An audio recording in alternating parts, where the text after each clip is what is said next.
Hello everybody, how's it going? Kurokai here, and today I'm going to talk you through a build that I've been playing around with that I'm going to dub as a Frost Archer build. So if you're looking for, kind of a semi-decent Frost build, there'll always be like a Frost Archer build. This is one you can kind of work with, and we'll go over everything.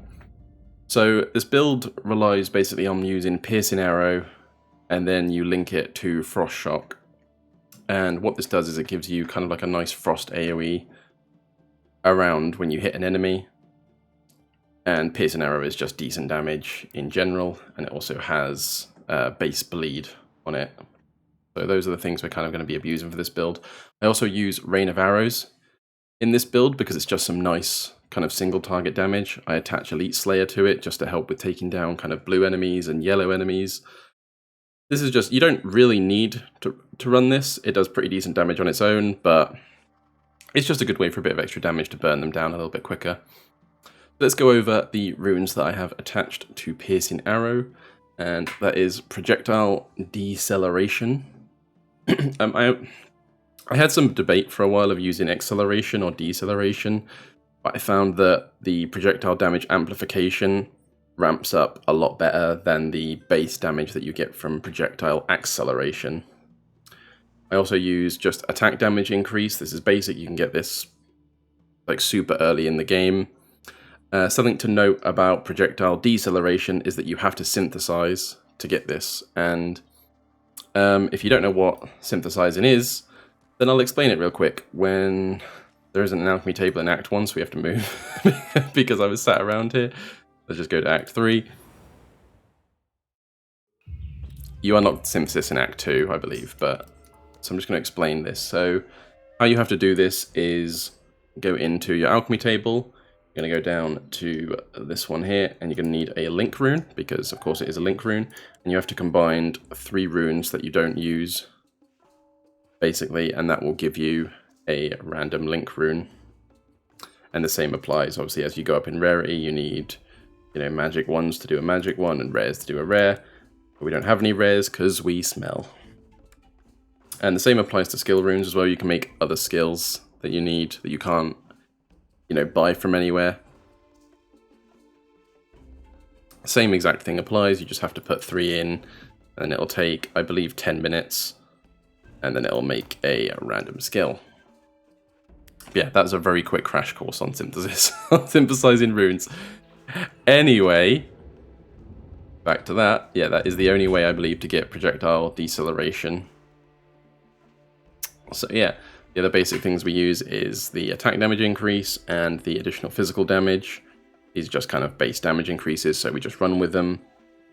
We also take Quick Attack just for the attack speed. It ramps up really nice, and I've also attached it to my Rain of Arrows because it's a lot of fun to just spam Rain of Arrows. I would recommend if you can get an extra blue slot on this to have an extra use count, but here, I'm pretty sure we can use count on it. So yeah, you can use count on it here, and that gives you another charge, but it's not the end of the world if you can't get it. Anyway, moving on from there, I also run Marksman, which is going to be basically our damage buff. I would suggest getting Time Acceleration, and also you can get, I believe we can attach Enhanced Duration onto it. I just have never done it because, well, I suck, basically. I forget things all the time. Yeah, we can attach Enhanced Duration to it as well, so that's going to help out. But what I'd heavily recommend you get Time Acceleration for it, just because the quicker it comes back, the more you can have it up, and obviously the longer it lasts, the more of the damage buff. Your basic stuff, the longer you have it up, the better. I have this also attached to Bulwark of Protection. This is going to be basically your lifesaver in situations. If you see like a big move incoming, or you've taken like a small amount of damage and you think more is incoming, pop this. It's going to give you a big boost to your armor and element resist. So it is definitely worth doing. Aside from that, I run Enduring Pain. I just keep this on at all times. It does increase the mana cost of your moves, but you kind of work around it, then it's worth keeping up. And what this does is this gives you armor per stack every time you take a hit. And then once it reaches full stacks, you gain 50% physical damage until the effect resets. So it can be a good little burst move as well, but it requires you to get hit, so I wouldn't rely on it too much. You're going to be much more reliant on Marksman than you are on Undo in Pain. Anyway, moving on to the Frost Shock. Frost Shock you aren't really going to use for its damage. What you're more going to be using it for is its debuff effect, which it has the chance to freeze an enemy in place. And to help achieve that, you're going to attach Status Effect Enhancement and Lingering Chill. So the chill effect is basically what we want from it. I also have Cold Penetration attached, but that's just because I happened to get it and I thought I might as well put it to use till I decide what I want to do with the rest of my Frost Shock. I am actually debating using a skill called Perseverance, which let me pull up off the other monitor here. If I can find it quickly. So here we go. Persistence can be linked with damage strike skills. When persistence is equipped, critical hit related runes are not applied. So this disables your critical hit, but gives you strike damage 10% amplify. So I'll talk about why we use this in a minute, and I'll go over basically, why we're going to use this and why it does actually make sense. Because you've probably seen that and gone, but then I'll lose my chance to crit. Why would I do that, Cryo? But I will explain it, believe me. So for this, I also use Roll as my movement and evading skill. You can use any of them. You can use Leap Attack or you can use Teleport. It is entirely up to you. It's just based on personal preference. I, for one, just like Roll because it gives you the dodge rate amplification, so it can be quite good and can sometimes very sneakily, dodge that and just attack that would have killed you. Okay, we're going to move on to the Zodiac traits. So keep in mind, I am currently level 55. But I will go through them step by step as we go.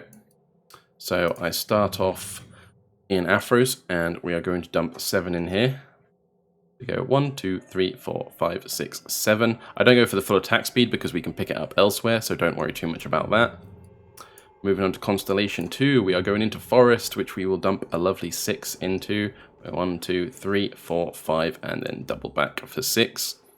Just nice to get that damage up. Constellation 3, we're going to dump 5 points into Rock, which is straight down the middle. No fuss, just bam, 5 points in, you're done. Moving on to Constellation number 4, we're not going to click there, we're going to click on Prele instead, or Prale, I have no idea how you say that, but whatever, someone correct me in the comments. And we're going to drop a lovely 6 in here. So we're going to go, this is the extra attack speed that I picked up. But we're going to take projectile damage, damage hit rate, and the dot effect. I'm kind of torn between the dot effect or the area of effect. But I'm going to stick with the dot just because we can apply bleed from Piercing Arrow. Once we've done the 6 in there, we will move on to our Mastery Constellation, this one, the Specialization, and I go down into Overpower to strike damage amplification, and then I take the 10% barrier. So what this requires is you to build a little bit into intelligence so that you can have something that gives barrier initially, because this just gives you a percentage of barrier, and if you have 0 barrier, then 10% of 0 is still 0. So you just need a little bit of barrier to carry that along. And the 10% damage taken when your barrier is broken is just really nice. It can save you here and there. It's not going to be an absolute game changer, but as you move forward, stuff starts to hit a lot harder, and there has been a couple of times where that 10% has just kind of kept me alive just enough for my healing potions to go off. So yeah, so that's in Shade. After that, it will take you over to Constellation 5, and then we're going to put 5 points in Contrast, so just straight down the middle through dodge rate. Physical damage, dodge rate, physical damage, dodge rate, physical damage, keep racking them up. After that, we go down to Constellation 6. And here I take the middle tree and the top tree. That armor pen and the attack speed is still really nice. This is you're gonna start to see your damage ramp up quite a lot when you get to this point. And after that, we go into the second part of our specialization. Now, I had some hard time going over this because I didn't know if I wanted to focus more on the dot, like having the bleed dot, or if I wanted to focus just more on solid damage. I eventually did decide on solid damage, and so we went for acceleration and strike damage amplification. Once you hit this node, you will see a massive increase in damage. Once you get to this point, I'm going to go down here and do the critical hit disabled, and this is what I was talking about earlier. This is why I want to get that perseverance, but I haven't been lucky enough to get it yet. Unfortunate, it is what it is, but that's going to help a little bit with your damage. This 20% strike damage amplification is a huge boost to damage. Like, I think it added on about like nearly sort of 5k per shot I was doing. It was really good at the time, and it really sort of helped me start to get through the later acts when stuff starts to get a little bit more tricky. But anyway, that is the Zodiac rates that I take. As I said, your stats are going to be a bit more balanced around. You need some intelligence to put on a piece of gear that does give you barrier, because you need your barrier to break for that 10% reduction. Aside from that, I basically just dump everything into dex and strength. I've kind of been going off a sort of like 2-to-1 in a way, like, so I do like 2 points dex then 1 strength, but it's gone a little bit unbalanced because you get like 5 per thing, and I always forget how much I've done at the time, so it's like, ooh, eventually dex is overtaken.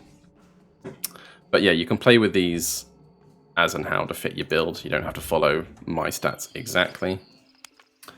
Gear-wise, my gear is, I've got to be honest, it's not great, okay? My gear has not been like tuned to the best it can be, but for now it's working, so I'm sticking with it.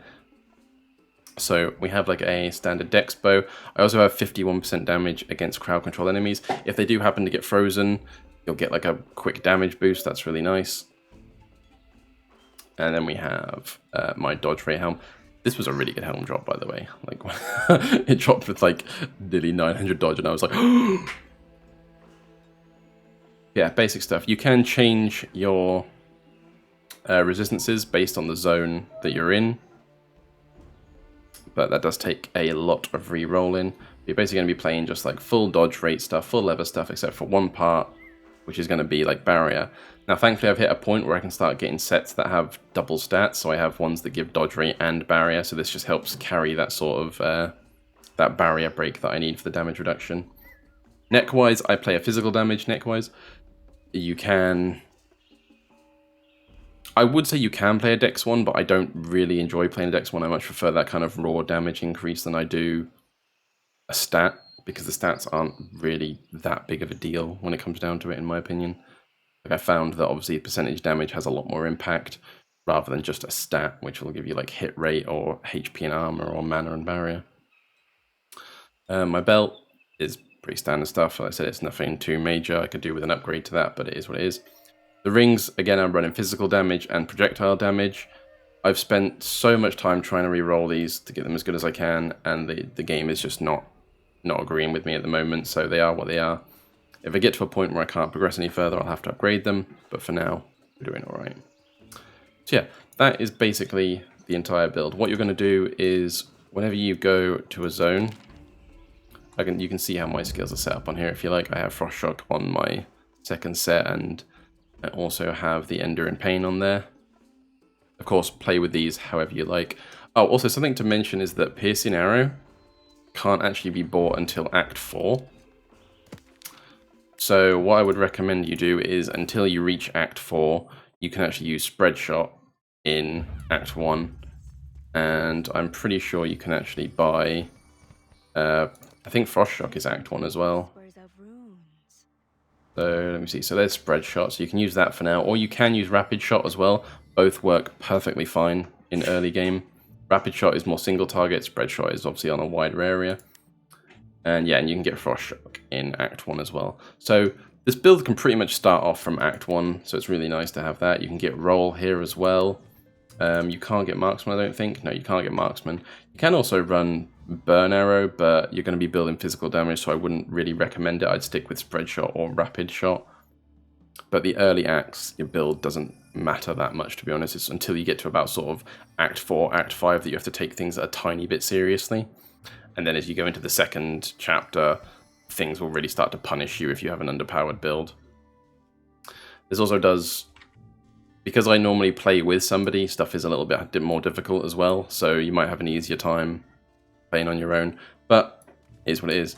Anyway, I hope you guys have enjoyed the video. I have rambled on for like 15 minutes, so if you've stuck through this far, thank you so much for your time. I do greatly appreciate it. If there's anything you want to comment on, like things you can think I can improve, then by all means, please throw them down in the comments. I'd love to hear other people's feedback and be like, oh, Cryo, you're doing this wrong. You should be doing this. Because I'm not a professional at this game. You know, I haven't even finished like the main story yet. I'm on like, what, Act 8? I'm on like Act 8, and I haven't finished it. So by all means, if you've got any advice, please throw it down in the comments, you know. Tell me I suck. I'm good. I'm good. I can take it. But thank you guys so much. If this build helped you, then hitting that like button and potentially subscribing would mean a lot to me. And yeah, I'm rambling on even longer now. We're near 16 minutes. So thank you so much for your time. And I hope you have an amazing day. Take care, guys. Bye. I see the aimless, I don't wanna be one of the nameless. I'ma wake up with the mindset that one day I'm gonna make it. And I don't think I'll be fine if I don't break my limitations.